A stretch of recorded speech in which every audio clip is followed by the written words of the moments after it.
Illustration number 3. H Limited acquired 3000 shares in S Limited at a cost of 4,80,000 on 31st July 2016. So H Limited ആണ് holding company, S Limited subsidiary company. 3000 shares ആണ് acquire ചെയ്തത്. 4,80,000 ആണ് cost of acquisition. 31st July 2016 ആണ് date of acquisition. The capital of S Limited consisted of 5,000 shares of 100 each fully paid. So S Limitedൻ്റെ capital എന്ന് പറയുന്നത് 5,000 shares of 100 each fully paid. So H Limited എത്ര acquire ചെയ്തു? 3/5. 3/5. 3,000 shares divided by 5,000 shares. 3/5 acquire ചെയ്തു. The profit and loss account of this company for 2016 showed an opening balance of 1,25,000. So opening balance എത്രയാണ്? 1 Jan 2016 1,25,000. Profit for the year. So ആ whole ഇയറിലുള്ള profit എന്ന് പറയുന്നത് 3 lakh ആണ്. At the end of the year, it declared a dividend of 40%. So 40% dividend declare ചെയ്തു. Record the entry in the books of H Limited in respect of dividend. So ഡിവിഡൻറ്റിൻ്റെ ബേസിസിൽ journal entries കാണിക്കാം. Calendar year, അതായത് 1st Jan മുതൽ 31st December വരെ financial year ആയിട്ട് consider ചെയ്യാം. So ഈ ക്വസ്റ്റനിൽ ശ്രദ്ധിക്കേണ്ടത് എന്താണെന്ന് വെച്ചിട്ടുണ്ടെങ്കിൽ ഡേറ്റ് ഓഫ് അക്വിസിഷൻ വരെയുള്ള പ്രോഫിറ്റിനെ ക്യാപിറ്റൽ പ്രോഫിറ്റ് എന്നും അത് കഴിഞ്ഞിട്ടുള്ള പ്രോഫിറ്റിനെ റവന്യൂ പ്രോഫിറ്റ് എന്നും പറയും. സോ ഡേറ്റ് ഓഫ് അക്വിസിഷൻ വരെയുള്ള പ്രോഫിറ്റ് ക്യാപിറ്റൽ പ്രോഫിറ്റ്. സോ നമുക്കൊരു ടേബിൾ വരയ്ക്കാം. ക്യാപിറ്റൽ പ്രോഫിറ്റും റവന്യൂ പ്രോഫിറ്റും. ഓപ്പണിംഗ് ബാലൻസ് എത്രയാണ്? 1,25,000. അതായത് 1st Jan 2016 ബാലൻസ് 1,25,000. അത് ഡേറ്റ് ഓഫ് അക്വിസിഷൻ എത്രയാണ്? 31st July 2016 date of acquisition.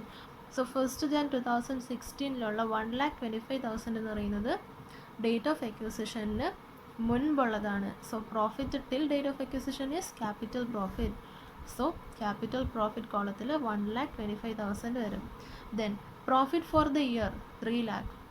1st Jan മുതൽ 31st December വരെ 3 lakh. അത് നമ്മൾ ഡേറ്റ് ഓഫ് അക്വിസിഷന് മുൻപും പിൻപുമായിട്ട് ഡിവൈഡ് ചെയ്ത് കൊടുക്കണം. സോ 1st Jan മുതൽ 31st July വരെ 7 മാസം 3 lakhൻ്റെ 7/12 ക്യാപിറ്റൽ പ്രോഫിറ്റും ബാക്കി 5 മാസത്തെ 1,25,000 റവന്യൂ പ്രോഫിറ്റുമാണ്. ഇനി അത് ടോട്ടൽ ചെയ്യുക. അതിൽ 3/5 ആണ് എച്ചിൻ്റെ ഷെയർ. So 3 lakh × 3/5 1,80,000.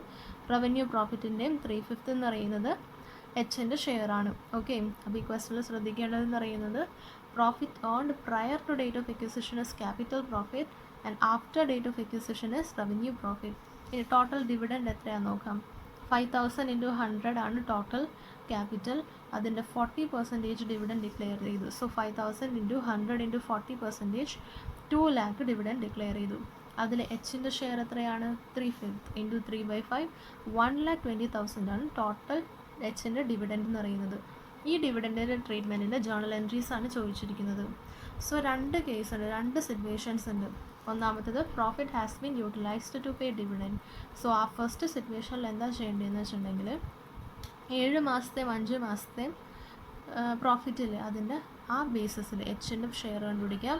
ആ ബേസിസിൽ ആ റേഷ്യോയിൽ 1,20,000 ഡിവൈഡ് ചെയ്യാം.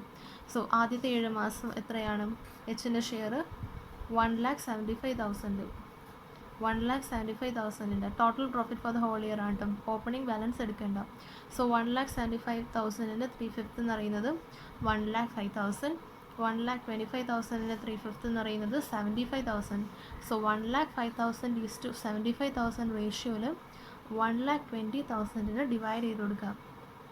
So up to 31st July 2016 വരെ 70,000 കിട്ടും. ഫ്രം 31st July 2016 50,000 കിട്ടും. സോ ഇതിനെ 31st July 2016 മുൻപുള്ളതിന് ക്യാപിറ്റൽ പ്രോഫിറ്റായിട്ട് ട്രീറ്റ് ചെയ്യണം. അതിന് ശേഷമുള്ളത് revenue profit. So capital profit ആയതുകൊണ്ട് 70,000 ഇൻവെസ്റ്റ്മെൻറ്റ് അക്കൗണ്ടിൽ പോവും. Revenue profit 50,000 profit and loss അക്കൗണ്ടിലേക്ക് പോവും. So journal entry will be bank account debtor 1,20,000 total dividend to investment 70,000 to profit and loss 50,000. Then second situation എന്ന് പറയുന്നത് post acquisition profits have been utilised first and then pre acquisition profit. അതായത് ഈ total 75,000 okay, 75,000 revenue പ്രോഫിറ്റായിട്ട് treat ചെയ്തു. ബാക്കി capital പ്രോഫിറ്റായിട്ട്, അതായത് 1,20,000 75,000 revenue പ്രോഫിറ്റും ബാക്കി capital പ്രോഫിറ്റും. So revenue profit is routed through profit and loss account 75,000, balance 45,000 capital profit ആയതുകൊണ്ട് investment account. So journal entry will be bank account debtor 1,20,000 to investment 45,000 to profit and loss 75,000. Illustration number 4. ഈ ഡേറ്റയിൽ നിന്നും minority interest at the date of acquisition and at the date of consolidation, then goodwill or capital reserve, then amount of holding companies, profit in the consolidated balance ഷീറ്റും കണ്ടുപിടിക്കാം. So first minority interest എന്ന് പറയുന്നത് നമ്മുടെ working note number 3 ആണ്. Goodwill എന്ന് പറയുന്നത് working note number 2 and this one is working note number 4. So എത്ര case തന്നിട്ടുണ്ട്? 4 കേസ് തന്നിട്ടുണ്ട്. സബ്സിഡിയറി കമ്പനി തന്നിട്ടുണ്ട്, പെർസെൻറ്റേജ് ഷെയർസ് ഓൺഡ് തന്നിട്ടുണ്ട്, അതായത് ഹോൾഡിംഗ് ഇൻട്രസ്റ്റ് തന്നിട്ടുണ്ട്, കോസ്റ്റ് ഓഫ് അക്വിസിഷൻ തന്നിട്ടുണ്ട്, ഡേറ്റ് ഓഫ് അക്വിസിഷൻ അതായത് 1st Jan 2016 ഷെയർ ക്യാപിറ്റലും പ്രോഫിറ്റ് ആൻഡ് ലോസും തന്നിട്ടുണ്ട്, കൺസോളിഡേഷൻ ഡേറ്റിലേയും തന്നിട്ടുണ്ട്, സെയിം തിങ്. സോ ഫസ്റ്റ് നമ്മുടെ വർക്കിംഗ് നോട്ട് ടേബിൾ പ്രിപ്പയർ ചെയ്യാം. സോ ടേബിൾ പ്രിപ്പയർ ചെയ്യാം. Particulars, pre acquisition, post acquisition, total. So pre acquisition ആണ് നമ്മുടെ ഡേറ്റ് ഓഫ് അക്വിസിഷൻ, ടോട്ടൽ ആണ് ഡേറ്റ് ഓഫ് കൺസോളിഡേഷൻ. കേസ് വണ്ണിൽ equity share capital, profit and loss account. Post അക്വിസിഷനിലും columns provide ചെയ്ത equity share capital 1 lakh, profit and loss 50,000. Then consolidation date ആണ് നമ്മുടെ total column. എത്രയുണ്ട്? 1,70,000. Then ഇവിടെ change ഒന്നുമില്ല, പക്ഷെ profit and loss account 20,000 increase ചെയ്തു. സോ പോസ്റ്റ് അക്വിസിഷൻ ഇൻക്രീസ് ആണിത് 20,000. ദെൻ ടോട്ടൽ ചെയ്യാം.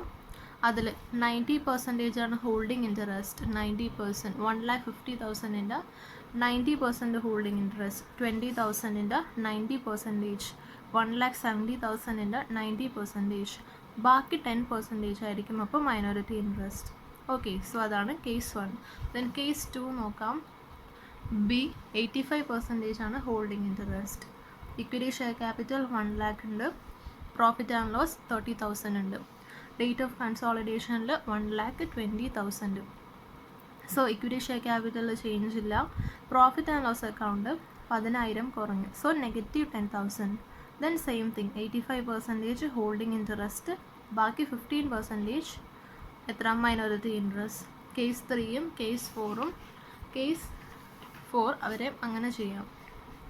ഓക്കെ, ഇനി നമുക്ക് ഓരോ ക്വസ്റ്റ്യനും ആൻസർ ചെയ്യാം. First one, minority interest at the date of acquisition and at the date of കൺസോളിഡേഷനാണ് ചോദിച്ചിരിക്കുന്നത്. സോ കേസ് 1ൽ മൈനോറിറ്റി ഇൻട്രസ്റ്റ് എത്രയാണ്? 50,000 ആണ് ഡേറ്റ് ഓഫ് അക്വിസിഷനിൽ, ഡേറ്റ് ഓഫ് കൺസോളിഡേഷനിൽ 17,000. സോ നമ്മൾ ഒരു സെപ്പറേറ്റ് ടേബിൾ ഉണ്ടാക്കി എഴുതാം. Case minority interest percentage, minority interest as at the date of acquisition, as at the date of consolidation. So first കേസിൽ മൈനോറിറ്റി ഇൻട്രസ്റ്റ് എത്രയാണ്? Holding interest 90%, so minority interest will be 10%. Date of അക്വിസിഷനിൽ 15,000, date of കൺസോളിഡേഷനിൽ 17,000. Case 2ൽ എത്ര പെർസെൻറ്റേജാണ്? Holding interest 85%, so minority interest 15%. Date of അക്വിസിഷനിൽ 19,500, date of കൺസോളിഡേഷനിൽ 18,000. അതേപോലെ ബാക്കി 2 കേസും ചെയ്യാം. ദെൻ ഗുഡ്വിൽ ഓർ സെക്കൻഡ് എന്ന് പറയുന്നത് ഗുഡ്വിൽ ഓർ ക്യാപിറ്റൽ റിസർവ് ആണ്. അതെങ്ങനെ കാൽക്കുലേറ്റ് ചെയ്യുന്നത്? കോസ്റ്റ് ഓഫ് അക്വിസിഷനിൽ നിന്നും pre acquisition holding interest reduce ചെയ്യുമ്പോൾ പോസിറ്റീവ് ഫിഗർ ആണെങ്കിൽ ഗുഡ്വിൽ, നെഗറ്റീവ് ഫിഗർ ആണെങ്കിൽ ക്യാപിറ്റൽ റിസർവ്. സോ ഓരോ കേസിലും കോസ്റ്റ് ഓഫ് അക്വിസിഷൻ തന്നിട്ടുണ്ട്. Cost 1,40,000, 1,04,000, 56,000, 1 lakh. ഓരോ കേസിലെയും കോസ്റ്റ് എഴുതാം. Then pre acquisition holding interest, അതായത് പ്രീ അക്വിസിഷൻ കോളത്തിൽ holding interest 1,35,000, 1,10,500, 56,000, 90,000. So pre acquisition holding interest എഴുതാം. ഇനി 1 lakh കോസ്റ്റിൽ നിന്നും ഹോൾഡിംഗ് ഇൻട്രസ്റ്റ് മൈനസ് ചെയ്യാം. 1,40,000 മൈനസ് 1,35,000, 5,000 പോസിറ്റീവ് ഫിഗറാണ്. സോ ഗുഡ്വിൽ 1,04,000 നിന്നും 1,10,500 മൈനസ് ചെയ്യുമ്പോൾ നെഗറ്റീവ് ഫിഗറാണ് 6,500. So it is capital reserve. അതേപോലെ ബാക്കി 2 ക്വസ്റ്റ്യൻ ചെയ്യാം. Then next one, amount of holding companies profit in the consolidated balance sheet, assuming holding companies on profit and loss account to be 2 lakh in each case.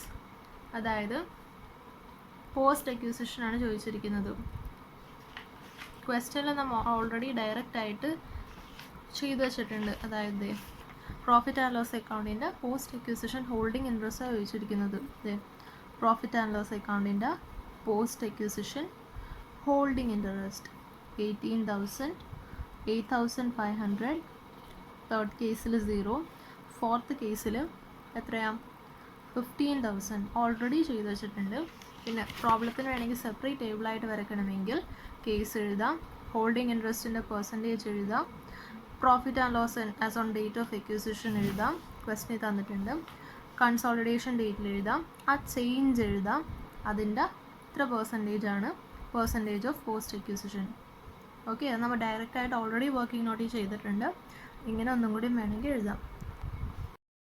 Illustration number 5.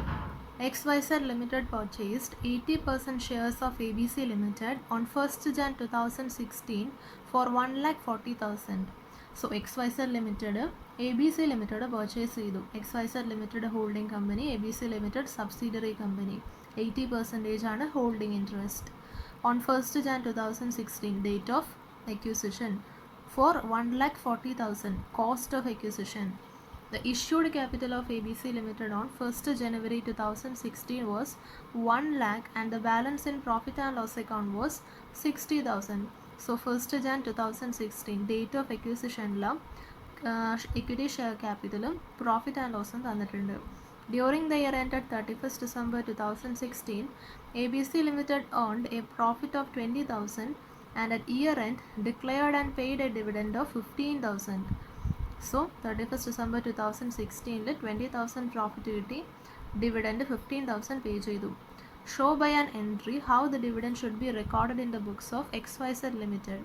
So dividendൻ്റെ എൻട്രിയാണ് ചോദിച്ചിരിക്കുന്നത്.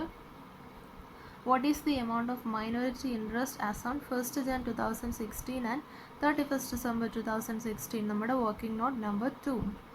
Also check whether there should be any goodwill or capital reserve at the date of acquisition.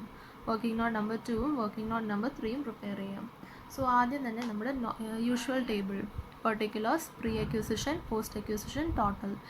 So pre acquisition എന്ന് പറഞ്ഞാൽ date of acquisition പ്രകാരം, ടോട്ടലാണ് date of consolidation. ഇവിടെ എന്തൊക്കെയുണ്ട്? Equity share ക്യാപിറ്റലും ഉണ്ട്, profit and loss അക്കൗണ്ടും ഉണ്ട്. So അതിനും columns provide ചെയ്യാം. ഡേറ്റ് ഓഫ് അക്യൂസിഷൻ പ്രകാരമുള്ള ഇക്വിറ്റി ഷെയർ ക്യാപിറ്റൽ എത്രയാണ്? 1 lakh. Then profit and loss എത്രയാണ്? 60,000.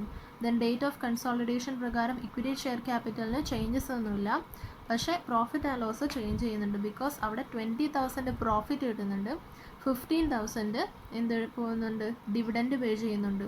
സോ 60,000 പ്രോഫിറ്റ് ആൻഡ് ലോസ് അക്കൗണ്ടിൻ്റെ ഒപ്പം 20,000 ആഡ് ചെയ്യണം, 15,000 മൈനസ് ചെയ്യണം. സോ 65,000 കിട്ടും ഡേറ്റ് ഓഫ് കൺസോളിഡേഷൻ പ്രകാരം. ഇനി ആ ചേഞ്ച് പോസ്റ്റ് അക്യൂസിഷനിൽ എഴുതാം. 5,000 ആണ് പ്രോഫിറ്റ് ആൻഡ് ലോസിൽ ചേഞ്ച് വന്നിരിക്കുന്നത്. ടോട്ടൽ ചെയ്യാം. അതിൽ ഹോൾഡിംഗ് ഇൻട്രസ്റ്റ് എത്രയാണ്? 80%. സോ 1,60,000 80%, 5,000 80%, 1,65,000 80%. അപ്പോൾ 80% ഹോൾഡിംഗ് ഇൻട്രസ്റ്റ് ആണെങ്കിൽ ബാക്കി 20% മൈനോറിറ്റി ഇൻട്രസ്റ്റ് ആണ്. ഇനി നമ്മുടെ ഫസ്റ്റ് ക്വസ്റ്റ്യൻ എന്താണ്? Show by an entry how the dividend should be recorded in the books of XYZ Limited. So dividend എത്രയാണ്? Total dividend paid 15,000. അതിൽ XYZ ലിമിറ്റഡിൻ്റെ ഷെയർ 80%. സോ 50,000 80% എന്ന് പറയുമ്പോൾ 12,000 റവന്യൂ പ്രോഫിറ്റ് ആണ്. ബിക്കോസ് ഡേറ്റ് ഓഫ് അക്യൂസിഷന് ശേഷമുള്ളതാണ്. So journal profit and loss അക്കൗണ്ടിൽ പോവും. Journal entry will be bank account debtor 12,000 to profit and loss account 12,000. Then second question, what is the amount of minority interest as on 1st Jan 2016 and 31st December 2016? So date of acquisition പ്രകാരമുള്ള minority interest, date of consolidation പ്രകാരമുള്ള minority interest. So 32,000ഉം 33,000ഉം വരും.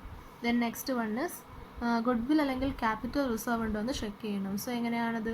കോസ്റ്റിൽ നിന്നും pre acquisition holding interest reduce ചെയ്യുമ്പോൾ positive ആണെങ്കിൽ goodwill, negative ആണെങ്കിൽ capital reserve. Cost of acquisition എത്രയാണ്? 1,45,000. Pre acquisition holding interest എത്രയാണ്? Pre acquisition holding interest 1,28,000 reduce ചെയ്യുമ്പോൾ പോസിറ്റീവ് ഫിഗറാണ്. So 12,000 will be good will.